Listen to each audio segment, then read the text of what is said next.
सम्मान्य अध्यक्ष महोदय, आज सदन में पहली बार बोलने का मुझे अवसर प्राप्त हुआ है। मैं सदन को अध्यक्ष महोदय का धन्यवाद देना चाहूँगी। साथ ही अभिभाषण में जिस तरह से उल्लेख किया गया है, मैं मेरे विधानसभा क्षेत्र के जो अति आवश्यक कार्य है उनका उल्लेख करना चाहूँगी। अध्यक्ष महोदय, सबसे पहले ऊर्जा विभाग, विद्युत, जो कि ग्रामीण क्षेत्र में हमारे अभी फसल उत्पादन का समय चल रहा है, खेत खलिहानों में मोटर पंप के द्वारा पानी देने का समय चल रहा है और ऐसे समय में बिजली कटौती होना, बिजली नहीं मिलना हम किसानों के लिए बहुत बड़ी एक समस्या है। मैं अध्यक्ष महोदय निवेदन करना चाहूँगी कि वहाँ पर हमारे जिले में ग्रिड लगाने की व्यवस्था की जाए ताकि किसानों को समय पे पानी प्राप्त हो सके। अध्यक्ष महोदय, मैं आपको यह अवगत करना चाहती हूँ, जोबट में खेल विभाग के तरफ से खेल स्टेडियम माननीय मुख्यमंत्री शिवराज सिंह चौहान, पूर्व मुख्यमंत्री शिवराज सिंह चौहान ने घोषणा की थी। खेल स्टेडियम का काम अभी स्टार्ट नहीं हुआ है। मैं आपसे संज्ञान में लाना चाहती हूँ कि खेल स्टेडियम जल्दी से जल्दी चालू किया जाए। उसके बाद हमारे अलीराजपुर जिले में मुख्यमंत्री महोदय जी का भाषण गणतंत्र दिवस के संदेश वाचन में उल्लेख किया गया था कि हर जिला मुख्यालय पर एक मेडिकल कॉलेज खोला जाएगा। माननीय अध्यक्ष महोदय, हम आपको अवगत कराना चाहते हैं कि हमारे जिले में एक मेडिकल कॉलेज और एक इंजीनियरिंग कॉलेज खोला जाए।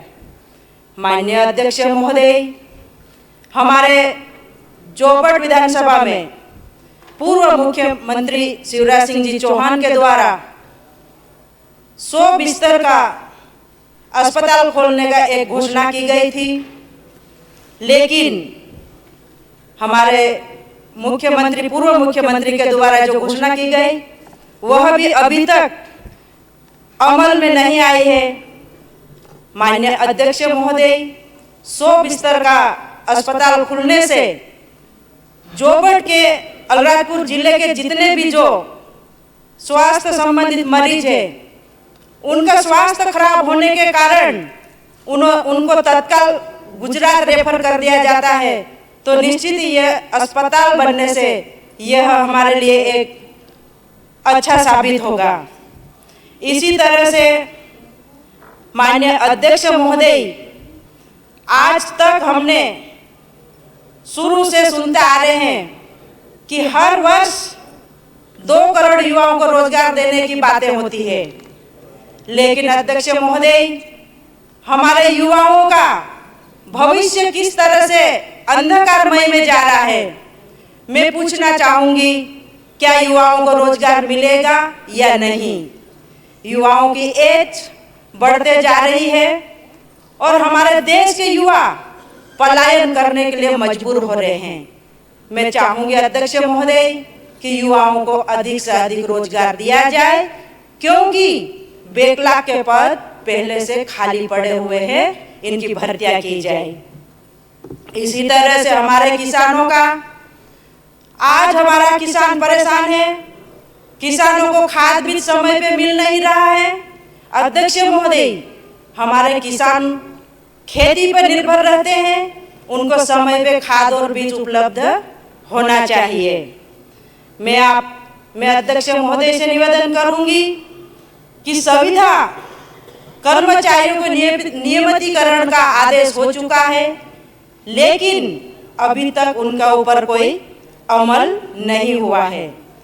अध्यक्ष महोदय, हमारा एक यह भी मुद्दा है, खाद्यान्न विभाग जिस तरह से ग्रामीण क्षेत्र में समूह के माध्यम से राशन दिया जाता है, अध्यक्ष महोदय आपको अवगत कराना चाहती हूँ, ग्रामीण क्षेत्र में कहीं 5 महीने से खाद्य नहीं मिलता, कहीं 3 महीने हो जाते तो खाद्य नहीं मिलता।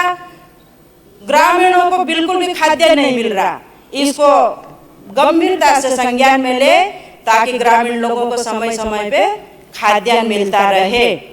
इसी तालमेल के साथ मैं आगे बढ़ती हूँ। अध्यक्ष महोदय, हमारे जिले में नल जल योजना जो चालू हुई थी वो पूरी तरह से फेल हो चुकी है।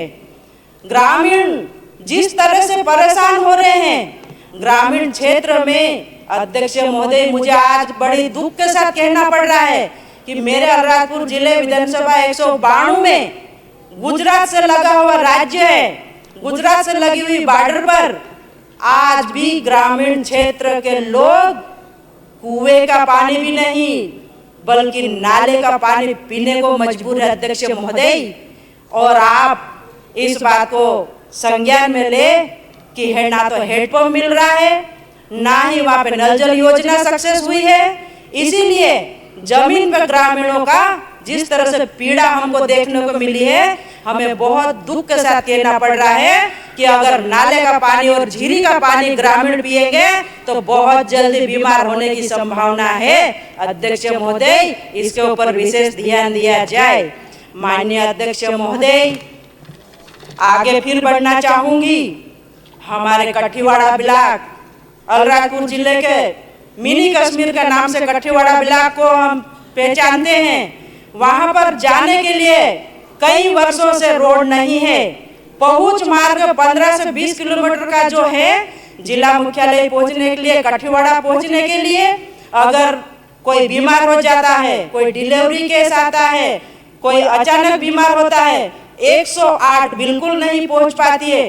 ग्रामीण क्षेत्र के लोग पगडंडी से 4 पाई पे उठा के लाते हैं और समय पे नहीं पहुंचने से उस व्यक्ति की मृत्यु तक हो जाती है। और एक केस ऐसा आया अध्यक्ष महोदय कि जो डिलीवरी केस था, 108 नहीं पहुंची तो आधे रास्ते में डिलीवरी हो जाती है और वो बच्चा मर जाता है।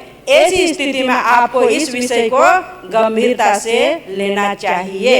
मेरे सभी ब्लॉक वाइज कई जगह पे रोड की व्यवस्था नहीं है और ना तालाबों की व्यवस्था है, ना डैम की व्यवस्था, ना पाइप पुले। इसके ऊपर विशेष ध्यान देने की जरूरत है अध्यक्ष महोदय।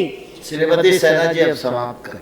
जी, एक सेकंड सर, एक मेरा प्रश्न ये है, शिक्षा विभाग का जो अभी चल रहा है, शिक्षा विभाग में जिस तरह से एक एक व्यक्ति 10-10 साल से स्थापित है, हमारा नियम ये कहता है कि 3-3 साल में बदल देना चाहिए, लेकिन कोई बदल नहीं रहा है और शिक्षा विभाग का स्तर पूरी तरह से नीचे गिर रहा है। अध्यक्ष महोदय, इसको संज्ञान में लिया जाए और जिस तरह से शराब माफियों का जो बोलबाला चल रहा उसके ऊपर भी आपको संज्ञान में लेना है। अध्यक्ष महोदय, यह आपसे अनुरोध है। आपने मुझे इस सदन में बोलने का अवसर दिया, आपको बहुत बहुत धन्यवाद। जय हिंद।